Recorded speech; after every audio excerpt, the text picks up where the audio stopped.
Is Jesus Michael the Archangel? This belief is held by groups like Seventh-day Adventists, Jehovah's Witnesses, among some others. The doctrine is simple. Jesus is the same person as Michael the Archangel. Is there any biblical support for this? The main verse used for this idea is 1 Thessalonians 4:16. The section states that the Lord himself will descend with the voice of an archangel. The idea taken, since the Lord has the same voice of an archangel, therefore he is an archangel.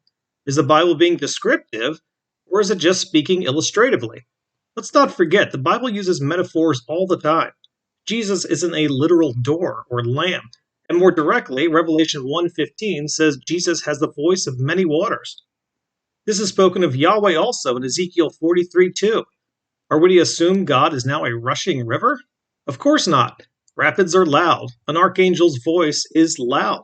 We get what the writer is trying to say. To assume this verse can in no way be metaphorical is ignoring the context. Some other verses used are Daniel 12:1 and Revelation 12:7. It's important to note these two verses are linked and talking about the same event, the tribulation. Now, the when of the tribulation is inconsequential for this topic, the focus being that is Michael the same being as Jesus? If you think he is, you might argue, well, Jesus is against Satan also, and Jesus is also the one coming to Israel to save it, so they have to be the same person. Do they have to? It's still assuming much. Have you considered, what if Michael is a military leader, commander over the angels? Wouldn't this still work in the context? Let's cover 3 more points on why this can't be Jesus. Firstly, let's go back a few verses in Daniel. Daniel 10:13. Notice here it calls Michael one of the chief princes. Now, we don't know how many chief princes there are. There could be 2, there could be 1,000. We don't even know exactly what a chief prince is. However, this verse automatically takes Jesus out of the picture. Why? Because he's unique, one of a kind, monogenes, as John says. He's never part of a group, but above all groups, rulers, and authorities. Secondly, if we read Jude 9, the only time Michael speaks, it says he didn't dare go against the devil, but instead says the Lord rebuke you. There's a problem if you still think this is Jesus. Jesus upholds the universe by his power, Hebrews 1:3. And let's not forget, Jesus created all things, heaven and earth. That includes Satan.